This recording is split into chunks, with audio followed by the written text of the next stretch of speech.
नमस्कार, मैं मोहित यादव राधे स्वागत करता हूं आप सभी का आपके अपने यूट्यूब चैनल आर स्टडी में। तो हम पढ़ रहे थे भारतीय संविधान के बारे में और वहां हमने भाग 2 को कवर कर लिया था और आज जो हम पढ़ने वाले हैं वो भाग 3 होगा।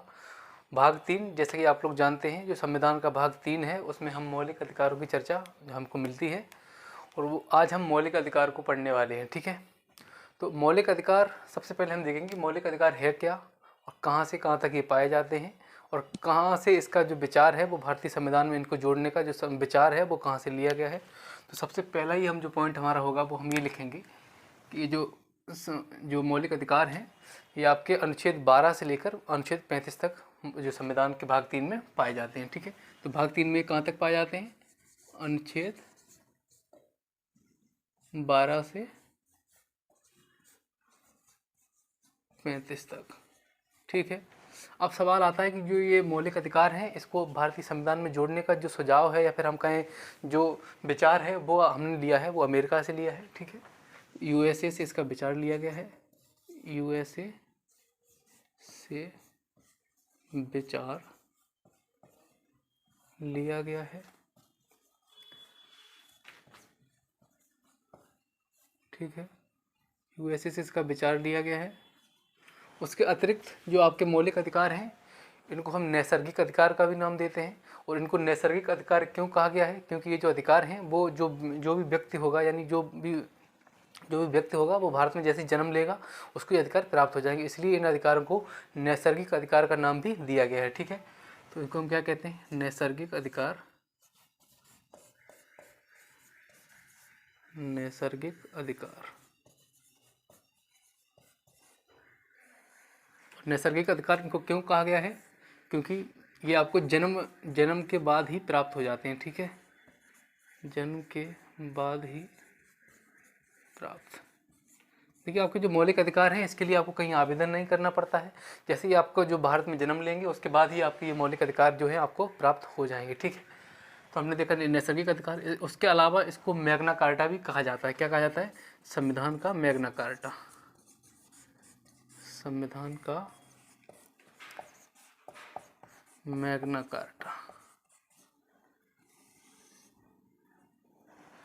ठीक है, देखिए अगर मैं चाहता तो शुरुआत सीधी सीधी आकर आपको अनुच्छेद 12 से कर देता आके, लेकिन ऐसा करना बिल्कुल भी ठीक नहीं है कि जब तक आपको ये मौलिक अधिकार के बारे में पूरी कंप्लीट जानकारी ना हो, आपको पता ना हो कि मौलिक अधिकार की पृष्ठभूमि क्या है, मौलिक अधिकार हैं क्या, इन मौलिक अधिकारों के उद्देश्य क्या है, तो ये सारी चीज़ों को हम पहले कवर करेंगे, उसके बाद ही जो है हम अनुच्छेद 12 से शुरुआत करेंगे। ठीक है, तो हमने देखा कि इन संविधान को इसको मैग्ना कार्टा कहा गया है। ठीक है, मैग्ना कार्टा कहा गया है। ठीक है, उसके बाद हमारा जो अगला पॉइंट हो जाएगा वो ये हो जाएगा कि मौलिक अधिकार जो हैं वो व्यक्ति के सर्वांगीण विकास में जो है सहायक होते हैं। ठीक है, तो ये मौलिक अधिकार जो हैं ये व्यक्ति के सर्वांगीण विकास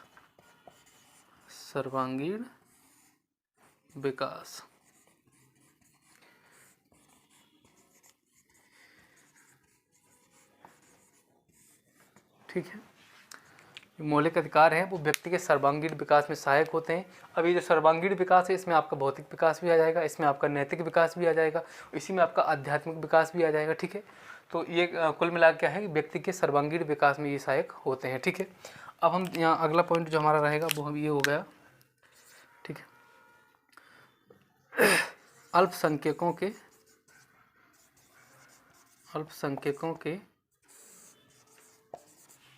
हितों का संरक्षण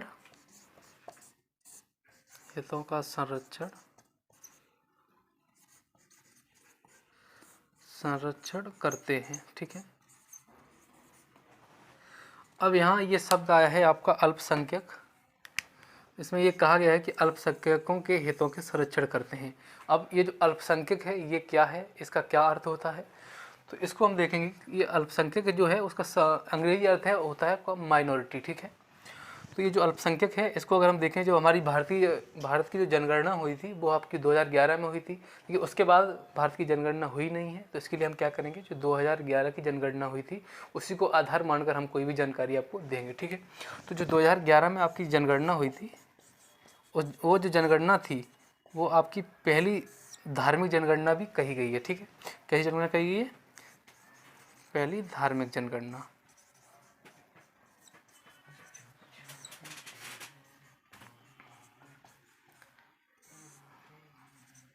ठीक है, धार्मिक जनगणना का मतलब ये है कि इसमें ये देखा गया था, जब भारत की जनगणना तो हुई थी, ठीक है, जनगणना तो हुई थी, लोगों की तो गणना करी गई थी, साथ में क्या हुआ था कि इसमें जो धार्मिक जनगणना भी हुई थी। इसमें क्या था कि जो भारत की जो उस समय जनसंख्या थी, लगभग 121 करोड़ उस समय जनसंख्या जो थी, उसमें ये देखा गया था कि 121 जो करोड़ जनसंख्या है, इसमें कितने प्रतिशत जो हिंदू हैं। और देखिए सबसे पहले एक चीज़ आप लोगों को यहाँ और बता देता हूँ, जो हमारा भारत है, हमारा भारत देश है, इसमें जो सामान्यतः है, हमारा भारत देश है, इसमें सामान्यतः 7 प्रकार की जो समुदाय पाए जाते हैं, 7 समुदाय भारत देश में जो है 7 समुदाय हैं। अब इन 7 समुदायों को हम देखेंगे कौन सा समुदाय है। सबसे पहले आपका हिंदू है, मुस्लिम, उसके बाद आपका होता है हिंदू, मुस्लिम, सिख, ठीक है, क्रिश्चियन, जैन, बुद्ध, पारसी, 1 2 3 4 5 6 7। ठीक है, तो हमारे भारत में जो है 7 समुदाय हैं, 7 प्रकार के जो समुदाय, मुख्यतः 7 समुदाय हैं जो भारत में निवास करते हैं। अब इनमें ये देखा गया था कि जो 2011 की जो जनगणना हुई थी उसको हम धार्मिक जनगणना का भी नाम देते हैं। तो इसमें ये देखा गया था कि कितने प्रतिशत जो हमारी कुल जनसंख्या है उसका कितना प्रतिशत जो लोग हैं वो किस समुदाय से बिलोंग करते हैं। तो इसमें ये देखा गया था जो हिंदू हैं, हिंदू का जो प्रतिशत जो देखा गया था लगभग 121 करोड़ जनसंख्या में से 121 करोड़ में से जो हमारे हिंदू थे, हिंदू का जो प्रतिशत था वो ऑलमोस्ट आपका 79% था। ठीक है, उसके अलावा जो भी ये अन्य 6 समुदाय थे, इन 6 समुदाय का जो प्रतिशत है वो 79 के अतिरिक्त जो 100 में से रहेगा वो था। ठीक है, तो इसमें ये साबित हुआ कि जो हिंदू है, जो हिंदू आपके हैं, हिंदू जो है वो आपका मेजॉरिटी में है। ठीक है, मेजॉरिटी यानी कि बहुसंख्यक। ठीक है, बहुसंख्यक। अब जब हिंदू जो है आपका बहुसंख्यक में आया, उसके बाद जो अन्य जो 6 समुदाय बचे हैं वो अब क्या है आपके, वो माइनॉरिटी में है। तो इसमें यही कहा गया है कि जो अल्पसंख्यकों के हितों का संरक्षण मौलिक अधिकार के द्वारा किया जाता है। ठीक है, हमने यहाँ तक देखा। अब हम आगे का देखेंगे, बढ़ा लेंगे इसको, यहाँ हम नोट कर लेंगे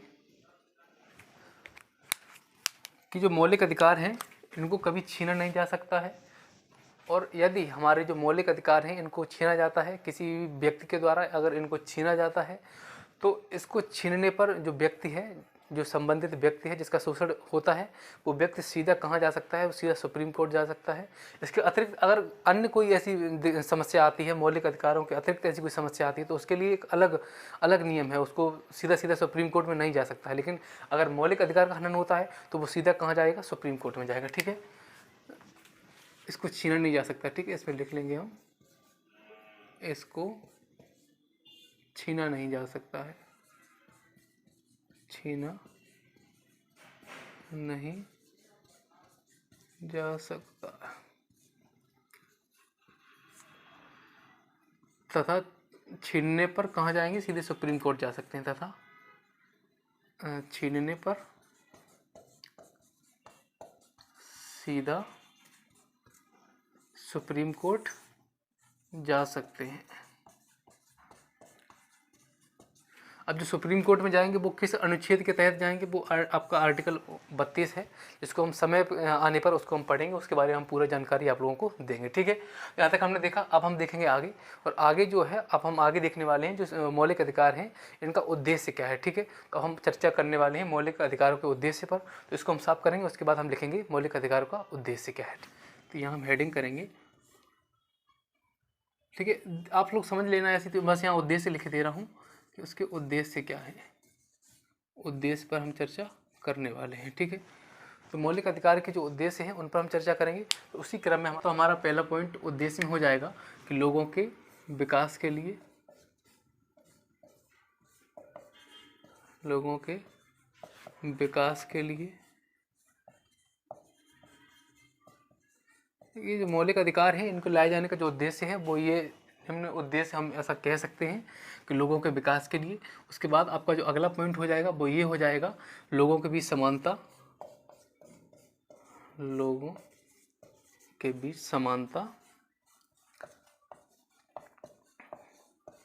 समानता लाने के लिए।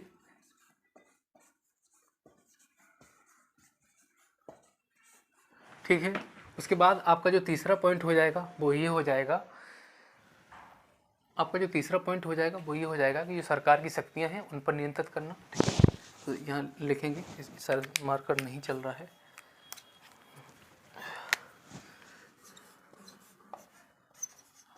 सरकार की शक्तियों का नियंत्रण,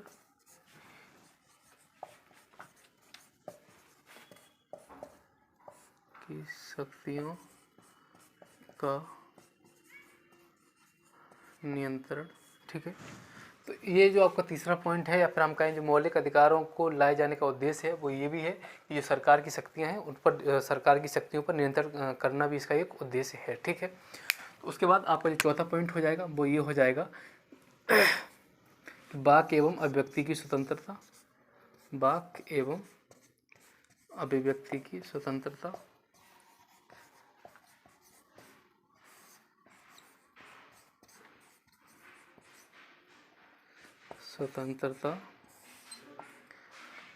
और तथा रीति रिवाजों को मानने की स्वतंत्रता। ठीक है, तथा रीति रिवाज मान। ठीक है, तो हमने एक पॉइंट देखा कि वाक एवं अभिव्यक्ति की स्वतंत्रता तथा रीति रिवाज को मानना। अब ये जो वाक एवं अभिव्यक्ति की स्वतंत्रता है, इसका अर्थ होता है बोलना तथा व्यक्त करना। ठीक है, इसीलिए जो ज़्यादा जो बोलने वाला व्यक्ति है उसको वक्ता कहा जाता है। ठीक है, तो हमने यहाँ तक देखा जो मौलिक अधिकार को लाए जाने का उद्देश्य है उसको हमने देखा। उसमें हमने पहला पॉइंट देखा कि लोगों को विकास के लिए, उसके अलावा हमने देखा कि लोगों के बीच समानता लाने के लिए, उसके बाद हमने देखा सरकार की शक्तियों को नियंत्रित रखने के लिए, उसके बाद हमने ये देखा कि वाक एवं अभिव्यक्ति की स्वतंत्रता तथा रीति रिवाज को मानना। ये जो सारी चीज़ें इसमें बीच में आ रही हैं, वाक एवं अभिव्यक्ति की जो स्वतंत्रता, इसमें जो ये आया है कि वाक एवं अभिव्यक्ति की स्वतंत्रता, उसके अलावा आपका रीति रिवाज को मानना, इसको हम धर्म से जोड़ के देख सकते हैं। ठीक है, तो ये जो वाक एवं अभिव्यक्ति की स्वतंत्रता आया है इसको भी हम देखेंगे जब आर्टिकल 19 पढ़ेंगे। ये सारी चीज़ें हम देखने वाले हैं, समानता को हम देखने वाले हैं 14 और 15 में। ठीक है, तो इन सारी चीज़ों को हम कवर करेंगे, आप लोगों को बस पेशेंस रखना है। ठीक है, अगली जो हेडिंग हो जाएगी वो ये हो जाएगी कि जो मौलिक अधिकार हैं इनकी पृष्ठभूमि क्या रही है या फिर इनका जो विकास है वो किस तरीके से हुआ है। ठीक है, तो हम यहाँ हेडिंग करेंगे कि मौलिक अधिकारों का विकास या फिर पृष्ठभूमि। ठीक है, इसको साफ ही कर लेते हैं तो ज़्यादा सही रहेगा, क्योंकि फिर सारा एक ही चीज़ पर चल जाएगा आपका। मौलिक अधिकारों की पृष्ठभूमि। ठीक है,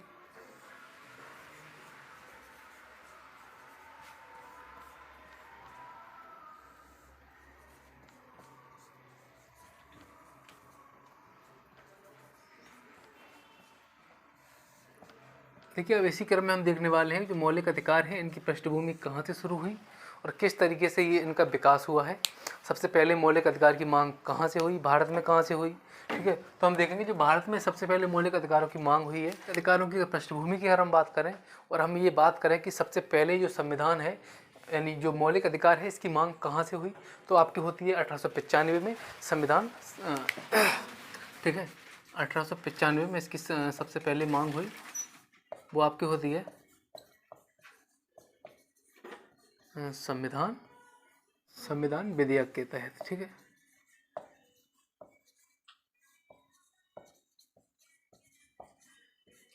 तो हमने देखा कि जो मौलिक अधिकार हैं इसकी मांग सबसे पहले 1895 में हुई है संविधान विधेयक के तहत। इसके बाद अगर हम बात करें कि भारत में इसकी मांग सबसे पहले कहाँ हुई, तो इसकी मांग भारत में अगर हम सबसे पहले बात करें तो 1925 में हुई है। 1925 में हुई है एनी बेसेंट के द्वारा। ठीक है, एनी बेसेंट के द्वारा इसकी मांग हुई है।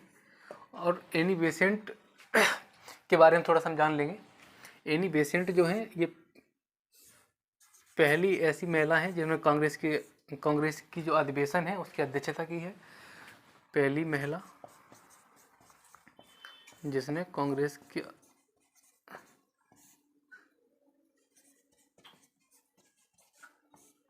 कांग्रेस के अधिवेशन की अध्यक्षता की।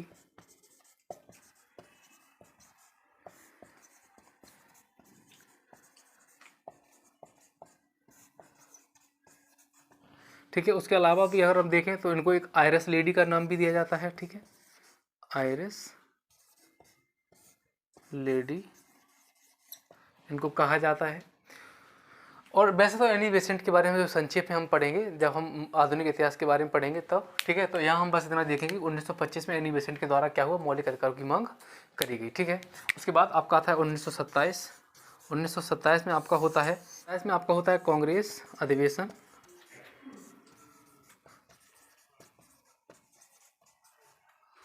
और उस कांग्रेस अधिवेशन में जो मौलिक अधिकार है इसकी मांग करी गई। कांग्रेस अधिवेशन से मांग, अब देखेंगे ये जो कांग्रेस अधिवेशन से 1927 में जो मांग हुई है और 1925 में जो एनी बेसेंट के द्वारा जो मांग हुई है, ये एक मौखिक मांग थी, एक आधिकारिक मांग नहीं थी। ठीक है, अब सवाल आता है कि आधिकारिक मांग, उसकी जो मौलिक अधिकार हैं इसकी आधिकारिक मांग कहाँ से हुई। तो अब आपका आता है 1928। 1928 में मोतीलाल नेहरू द्वारा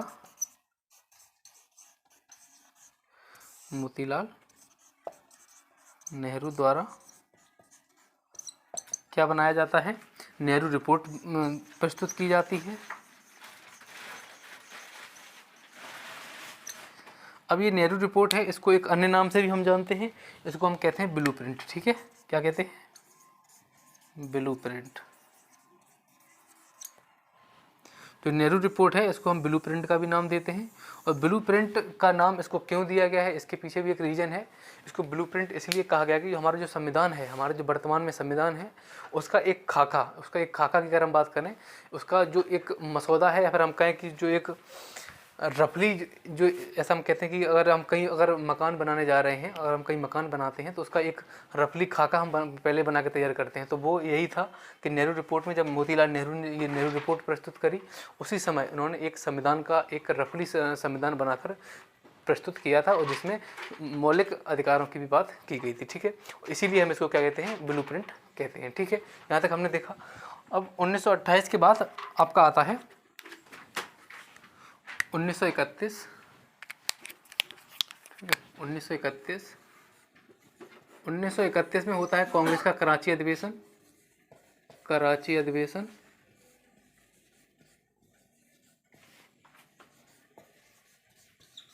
जब ये कांग्रेस का कराची अधिवेशन हुआ और इसकी अध्यक्षता उस समय किसने करी थी 1931 में, वो करी थी आपकी सरदार पटेल साहब ने। सरदार पटेल साहब द्वारा, इनको हम आयरन मैन भी कहते हैं। ठीक है, तो 1931 में जब कांग्रेस कराची अधिवेशन हुआ, इसी में सरदार पटेल द्वारा इसकी अध्यक्षता करी गई। तो उसी समय को जो है इसकी आधिकारिक मांग उठी थी, मौलिक अधिकारों की आधिकारिक मांग की बात इसमें हुई थी। ठीक है, तो मौलिक अधिकार की आधिकारिक मांग,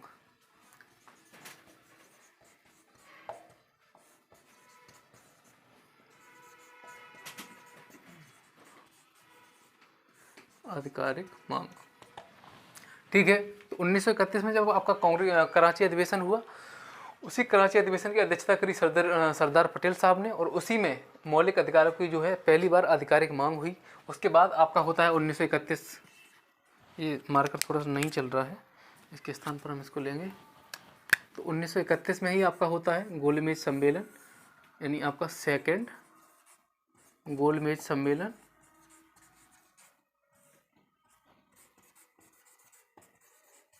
आपका ये सेकंड गोलमेज सम्मेलन है, ये आपका लंदन में हुआ था। कहाँ हुआ था, लंदन में। और इसमें जो भाग लेने वाले थे वो आपके महात्मा गांधी जी थे,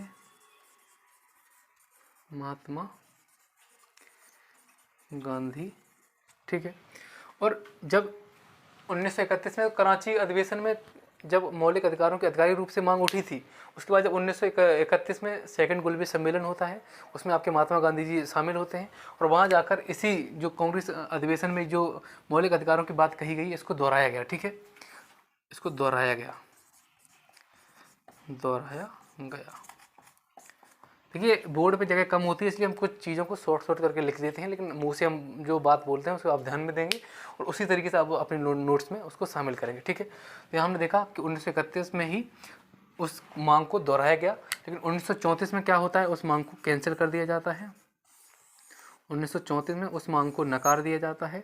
उसके बाद आपका जो 1935 में आप लोग जानते हैं आपका क्या आता है, भारत सरकार अधिनियम आता है। भारत सरकार अधिनियम 1935 में आपका आता है।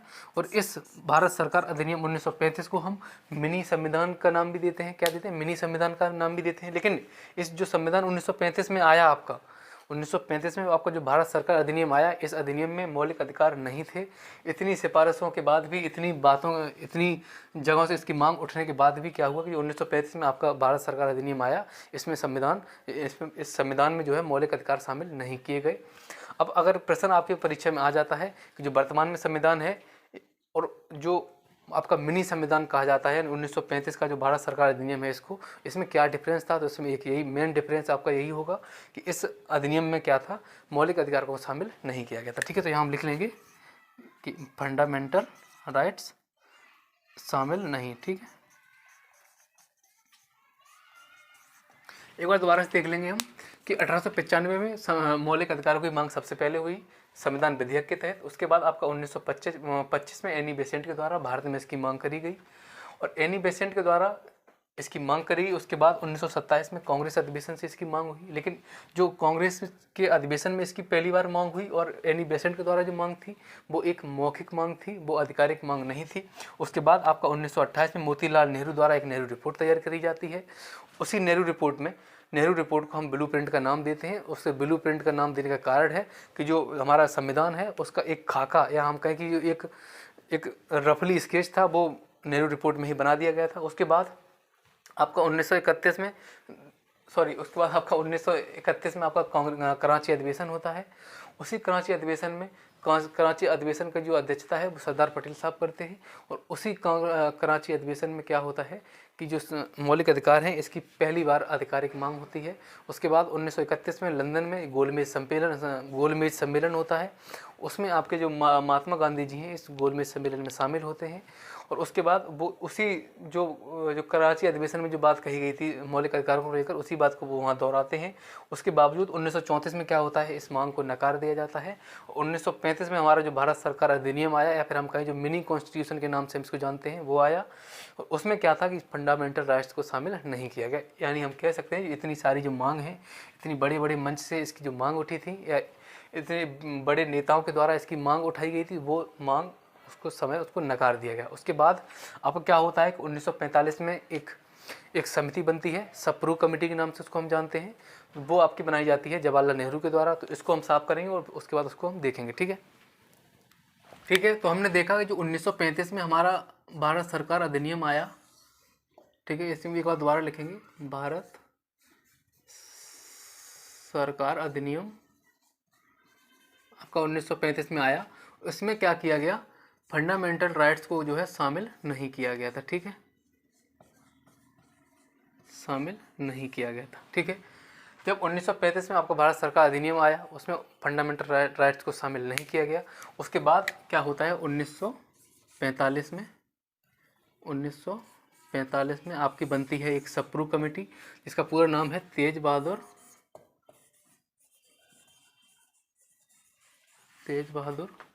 सप्रू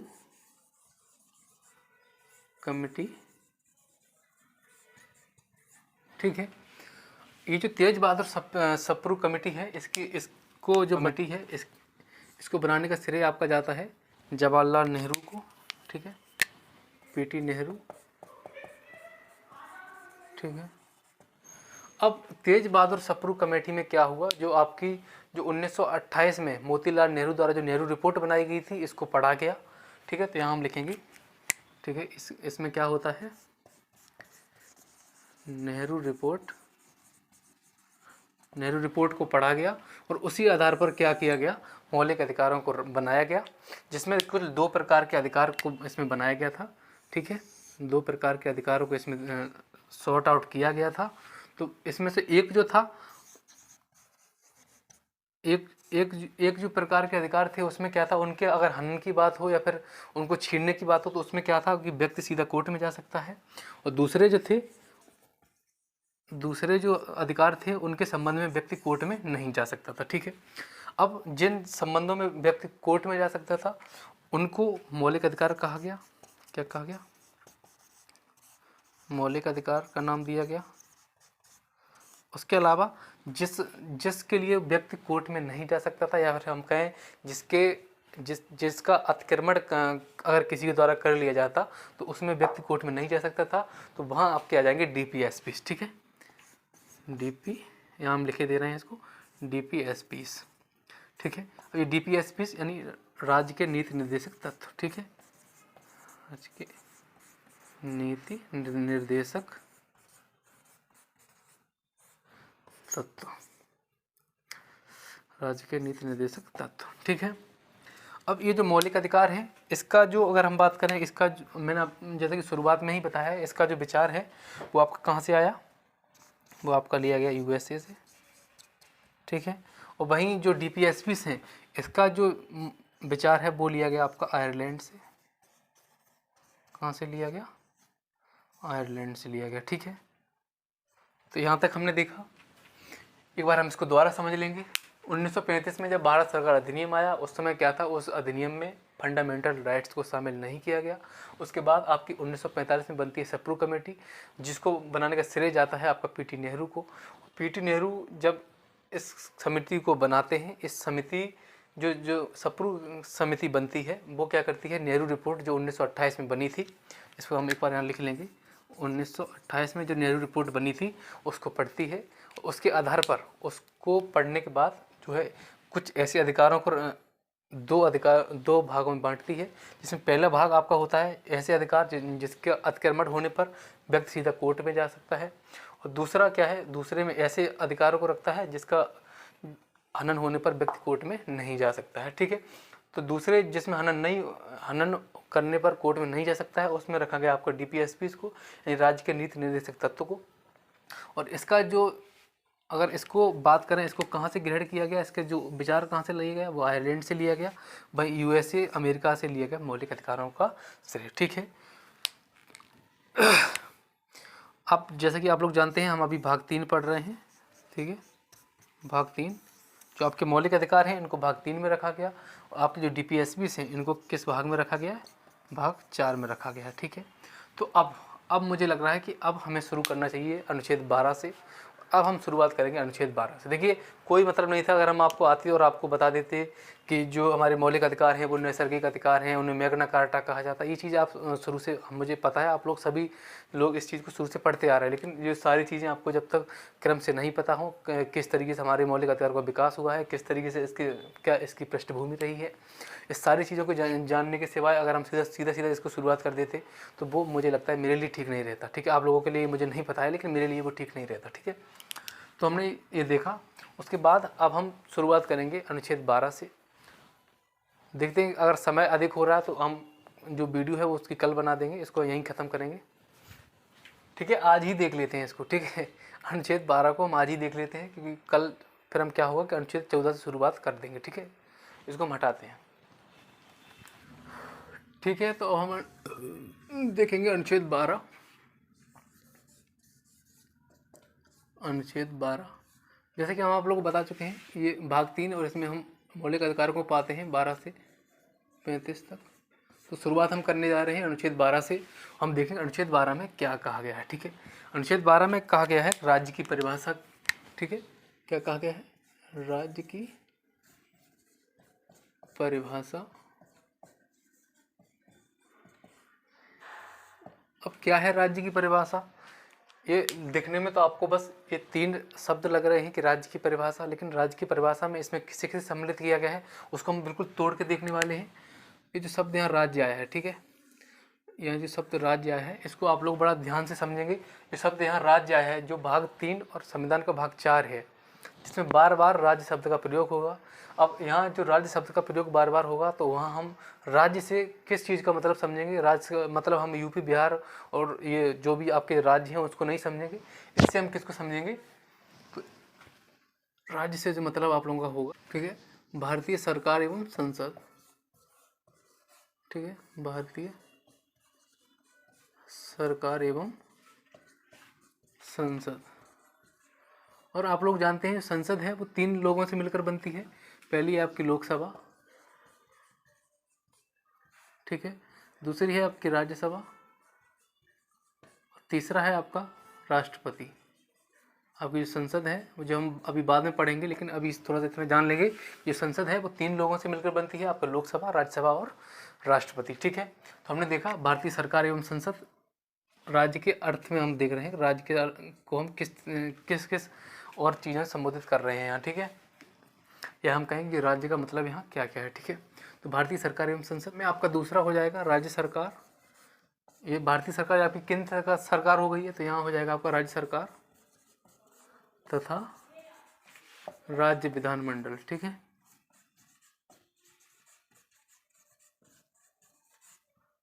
ठीक है, यहाँ तक हमने देखा। उसके बाद आपका जो तीसरा है वो हो जाएगा आपका स्थानीय सरकार है। स्थानीय सरकार है यानी जो पंचायतें हैं, न्याय नगर पालिका है, ठीक है, उन सब चीज़ों को इसमें हम शामिल करेंगे, ठीक है। स्थानीय सरकारें, स्थानीय सरकारें, तो स्थानीय सरकारों में क्या क्या आपका आ जाएगा, आपकी नगर पालिका है,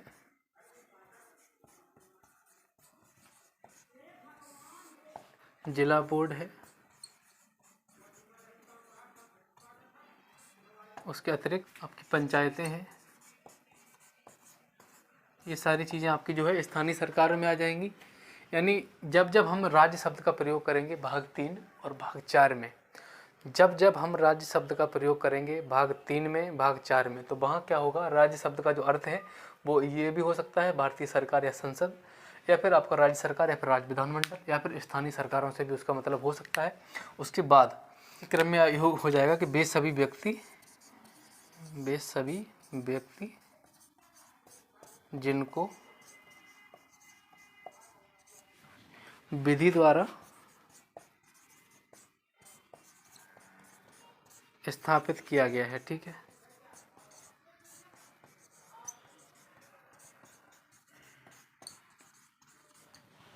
तो हमने देखा अनुच्छेद 12, जिसमें हम देखी राज्य की परिभाषा और राज्य का जो अर्थ है वो राज्य का अर्थ हम जब मैं बार बार कह रहा हूँ और एक बार और इस चीज़ को रिपीट कर दे रहा हूँ, जो भाग 3 और भाग 4 हम पढ़ेंगे उसमें जो राज्य का जो अर्थ है वो हम राज्य का अर्थ जो है, राज्य का अर्थ राज्य तो रहेगा ही, उसके अतिरिक्त हम राज्य से ये चीज़ें भी समझेंगे, ठीक है। तो यहाँ तक हमने देखा। अब हम क्लास को यहीं ख़त्म करेंगे और कल हम देखेंगे अनुच्छेद 13। देखिए मार्कर भी थोड़ा सही से नहीं चल रहा है, इस कारण से अब हम कल ही क्लास को रखेंगे और कल हम क्लास को रखेंगे और उसमें अनुच्छेद 13 से शुरुआत करेंगे। अनुच्छेद 13 पढ़ने के बाद उसके बाद हम देखेंगे कि जो हमारा मौलिक अधिकार है उनको कितने भागों में बांट के देखा गया है।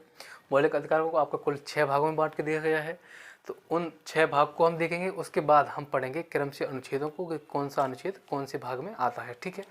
इसी के साथ इस क्लास को मैं यहीं ख़त्म कर रहे हैं। आप लोगों से हमारी एक रिक्वेस्ट है कि हमारी वीडियो को शेयर करें, साथ ही चैनल को सब्सक्राइब जरूर करें, ठीक है। इसी के साथ नमस्कार।